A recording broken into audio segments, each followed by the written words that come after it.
Free drill bits. Plastic is one of the most common things people need to drill, and one of the most cracked and split. Here's how to get it right. Masonry bit, built to pulverise hard material. On plastic, it'll generate too much heat and friction. You risk melting and cracking the plastic before you even get through it.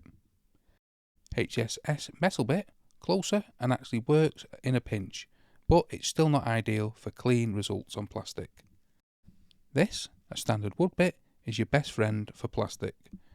The sharp pointed tip centres itself, and the cutting edges slide through cleanly without cracking or splitting.